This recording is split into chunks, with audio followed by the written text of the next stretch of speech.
Vamos continuar agora, mas antes de continuar, deixa eu te fazer uma pergunta. Você já subscreveu no canal? Já ativou as notificações? Não esqueça de fazer isso. O vídeo está rolando, mas eu estou aqui pensando se você fez isso ou não. Vamos continuar. Eu lembro que nos primeiros vídeos de Guerra e Paz, eu comentei que eu achava realmente a leitura uma leitura muito leve, muito tranquila de ser feita, que não era uma leitura que, por isso, era somente um marasmo. Porém, com o passar dos tomos, com o passar dos capítulos e das páginas, e quanto mais Tolstói ele vai inserindo o seu pensamento filosófico na obra, realmente essa leitura se torna muito mais densa. Então, se você já começou, está no início de Guerra e Paz ou pretende começar, prepare-se que a obra vai num crescente de densidade. Isso é uma característica dessa obra, pelo menos ao meu ver. O fato é que essa imersão filosófica que acontece, ela é muito permeada, como eu já disse algumas vezes, pela crítica de Tolstói à própria realização de como é feito a transmissão da história. E uma das críticas dele é uma crítica talvez a todos nós, e que serve para todos nós, na verdade,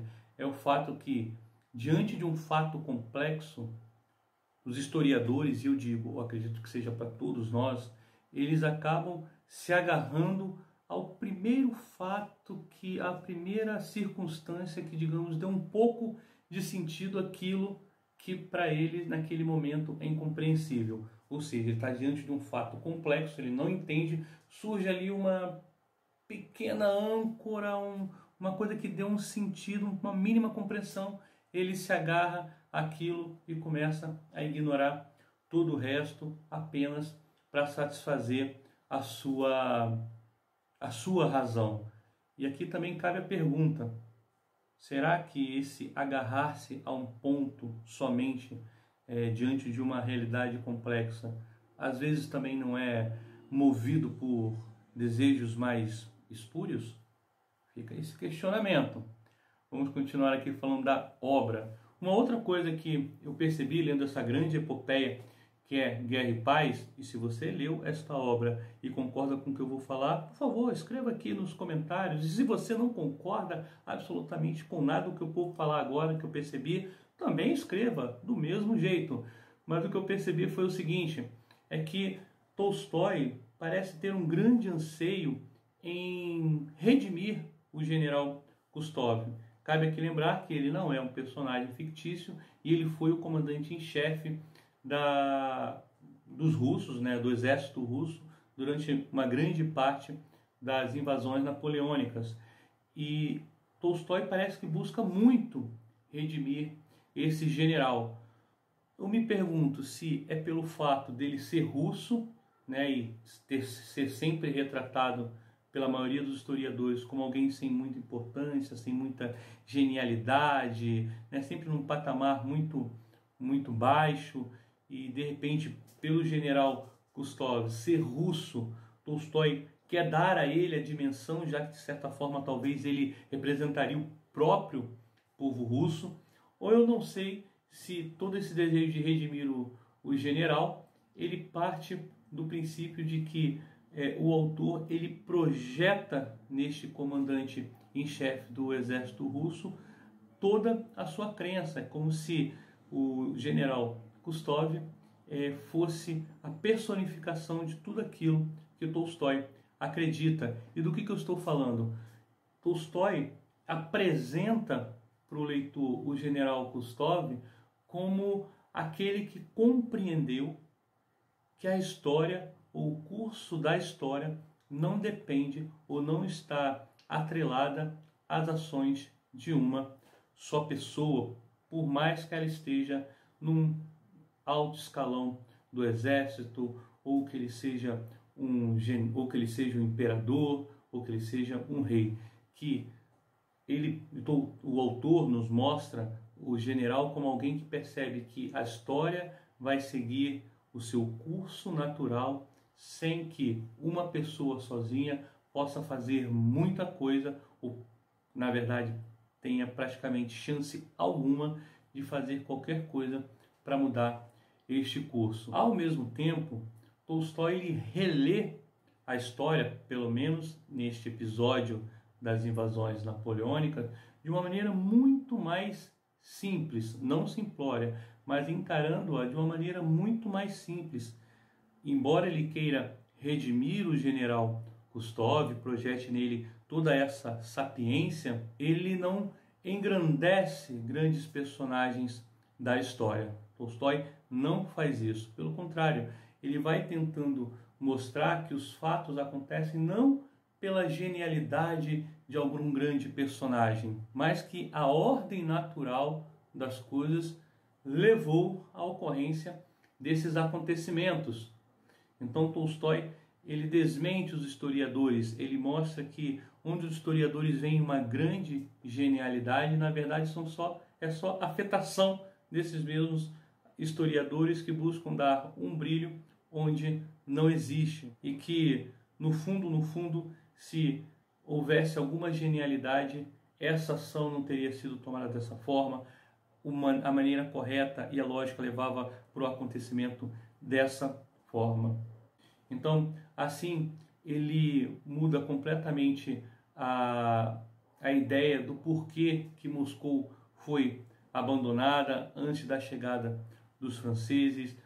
O próprio incêndio da capital russa, ele mostra que foi um acontecimento extremamente natural devido às condições daquela localidade. A perseguição às tropas francesas, a maneira como ela sai do território russo, Tolstói mais uma vez tenta demonstrar que ela aconteceu de uma maneira que a ordem natural levou a cabo o acontecimento, e que por mais que os historiadores tentem colocar Napoleão como um grande estrategista até na saída, ou que buscam colocar isso, aquele general, como alguém que teve uma grande participação na derrota das tropas francesas, ele mostra que o frio, a própria saída, a maneira como as tropas estavam, levaram o extermínio da maioria dos soldados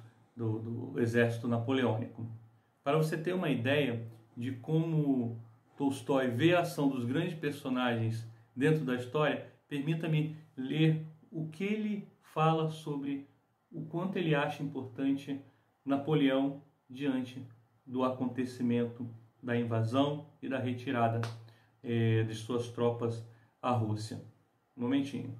Napoleão, que nos parece o regente de todos esses movimentos, assim como aos selvagens, a figura esculpida na proa de um barco parece ser a força que conduz o barco, Napoleão, durante todo esse tempo, em toda a sua atividade, assemelha-se a uma criança que, segurando barbantes amarrados dentro de uma carroça, imagina que a está dirigindo. Entendeu como Tolstói encara a ação dos grandes personagens diante do curso da história?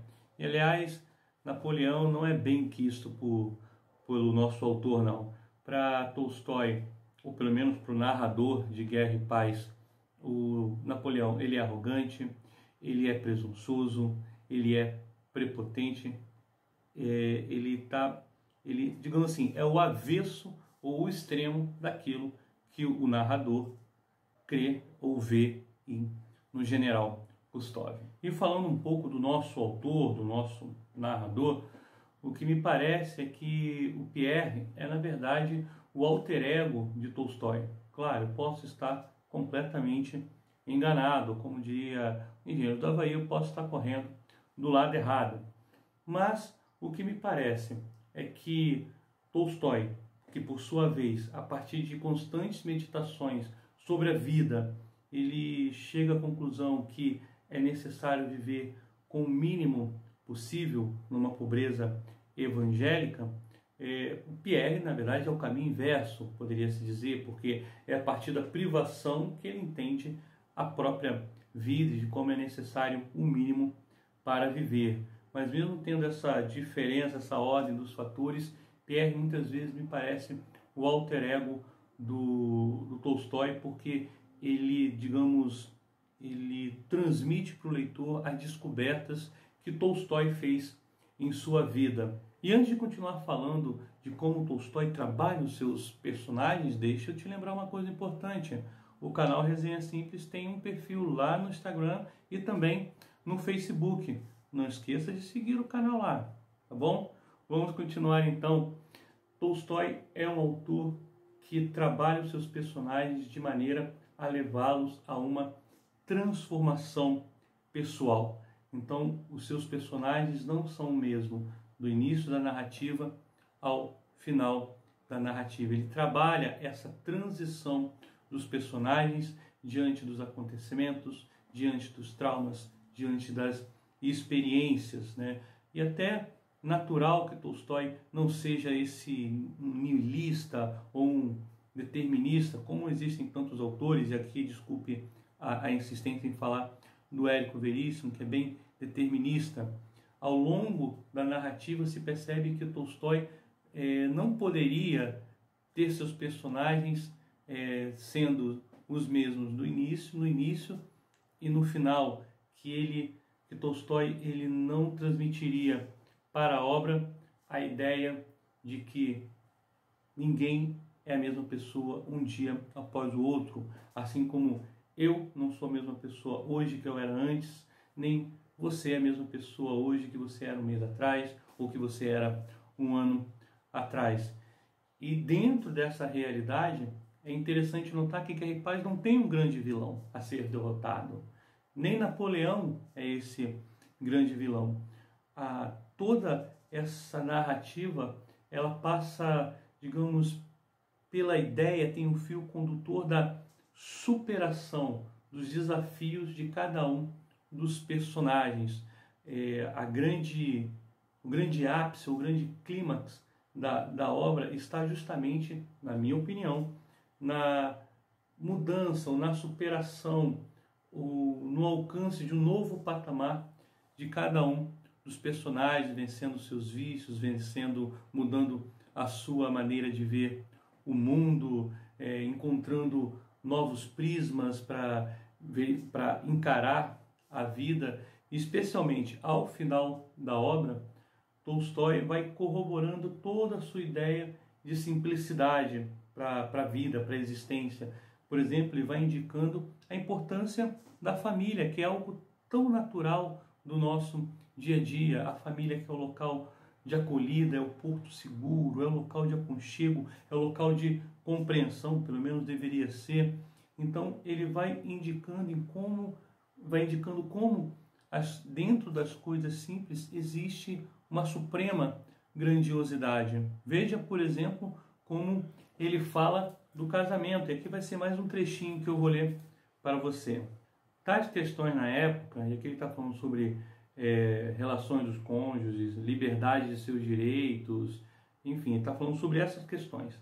Tais questões na época, como agora, só existiam para as pessoas que viam no casamento apenas o prazer que os cônjuges recebiam um do outro, ou seja, só o início do casamento, e não toda a sua significação que consiste na família. Olha que coisa belíssima, né? Ele vai falar que essas ideias de papel dos cônjuges e tantas outras discussões que já existiam no tempo em que o livro foi escrito e que hoje se tornaram muito mais intensas, na verdade só acontecem por aquelas pessoas que veem o prazer como o fim principal do casamento e não a família em si. E nós sabemos que a juventude passa, o tempo passa, né? E toda aquela impetuosidade, toda aquela libido, ela vai embora. E o que fica é a relação. E quando você não tem o prazer, que era o fim único, todos os casamentos vão se dissolvendo e com isso a família. Então veja como a partir de algo simples ele mostra a grandiosidade do que pode surgir a partir daquilo que nos cerca e que é natural e que é comum. Vamos continuar então. E saindo de todo esse aspecto sociológico, filosófico, de como você queira chamar, vamos falar então um pouquinho do final da obra de Leão Tolstói, Guerra e Paz, né? A grande epopeia de Pierre, dos Rostov, dos Bolkonsky, ela se encerra na primeira metade do epílogo. Na segunda metade, o nosso autor vai se dedicar integralmente para falar sobre a sua maneira de encarar o mundo, sobre a sua visão de mundo, sobre esse ensaio filosófico, porque eu acho que chamar de tese filosófica seria fora do contexto. Então, a segunda parte do epílogo, tudo aquilo que vinha diluído durante toda a narrativa, vai ser dado na sua totalidade ao leitor. Continua-se nessa segunda parte do epílogo toda a crítica de Tolstói, a maneira como se faz história. Nesse momento ele é mais específico, dizendo que os historiadores substituíram uma justificativa para os acontecimentos históricos por uma outra justificativa que não explica nada e que na verdade só atende aos próprios historiadores, e essas justificativas são banais e são insuficientes para explicar os acontecimentos históricos. Os historiadores tiraram Deus da história, Deus do fluxo dos acontecimentos, e substituíram por absolutamente nada. Ou, na visão de Tolstói, não foi substituído por nada, porque as justificativas que eles dão não substituem aquilo que eles tiraram. Em suma, toda essa visão de Tolstói sobre a história, ela se encerra no fato de que falta aos historiadores, e talvez a nós também, um reconhecimento da nossa liberdade, ou talvez que não fosse uma liberdade tão livre assim. Deixa eu ler um trechinho aqui que, digamos, dá um resumo dessa ideia de Tolstói. E aqui ele está falando sobre a descoberta do movimento da Terra e dos outros astros, né? Fazendo uma relação entre a astronomia e a história. Vou ler aqui para você. No primeiro caso da astronomia, era preciso renunciar à consciência de uma inexistente mobilidade no espaço e reconhecer um movimento que nós não sentimos. No caso presente da história, é igualmente necessário renunciar a uma liberdade inexistente e reconhecer uma dependência que não sentimos. Então, este desafio que ele transmite, o que ele dá aos historiadores, na verdade, é um desafio de nós todos como seres humanos, entender ou aceitar que nós não somos tão livres assim e que existe uma dependência em cada um de nós que nós, na verdade, nem sempre percebemos. Mas não podemos deixar de falar do final da grande narrativa que envolve os Rostov, os Bolkonsky, o próprio Pierre, e que eu confesso que eu só percebi que já havia acabado quando já estava na metade da segunda parte do epílogo. Eu voltei rapidinho e percebi que o final desta narrativa, na verdade, ratifica tudo aquilo que o nosso autor considera como primordial, como essencial, que é a vida em família, na beleza que surge da simplicidade de uma vida em comum. E ali também ele confirma a sua ideia de história, que se constrói a partir das motivações pessoais de cada pessoa, que não é tão livre assim dentro de uma grande multidão. Guerra e Paz, então, é uma obra espetacular. Eu acredito que todo aquele que sabe ler precisava dedicar seu tempo para mergulhar em tudo aquilo que Tolstói pode trazer a um indivíduo quando ele se dedica à leitura de sua obra. Tolstói é fantástico, dentro das miríades de personagens que ele apresenta para nós leitores. Ele faz com que mergulhemos nas suas personalidades, mergulhemos nos seus desafios, mergulhemos nos seus medos, e a partir da simplicidade da vida, especialmente através daqueles que configuram a cultura russa, como o mujik, como o servo, como o burocrata, como o soldado, Tolstói consegue trazer à tona os grandes temas universais e fazer com que nós também meditemos sobre eles, mergulhado numa grande epopeia que busca mostrar que todos nós temos desafios, temos nossos inimigos pessoais a superar. Eu espero que você tenha gostado desta resenha. Dou uma dica, por favor, se você for ler Guerra e Paz, não demore tanto tempo como eu demorei. Faça como Charles Brown, que leu tudo em apenas um final de semana. Mas dedique-se realmente à leitura, se for possível, sem grandes interrupções. Espero, como eu dizia, que você tenha gostado dessa resenha. Eu não tenho noção nenhuma de como ela terá, ou quanto ela terá de tamanho. Se você gostou, por favor, clica lá em gostei. Você já se subscreveu no canal? Já ativou os sininhos? Então faça isso também. Eu agradeço mais uma vez por você ter tido paciência de me ouvir até aqui. Um forte abraço e até a próxima.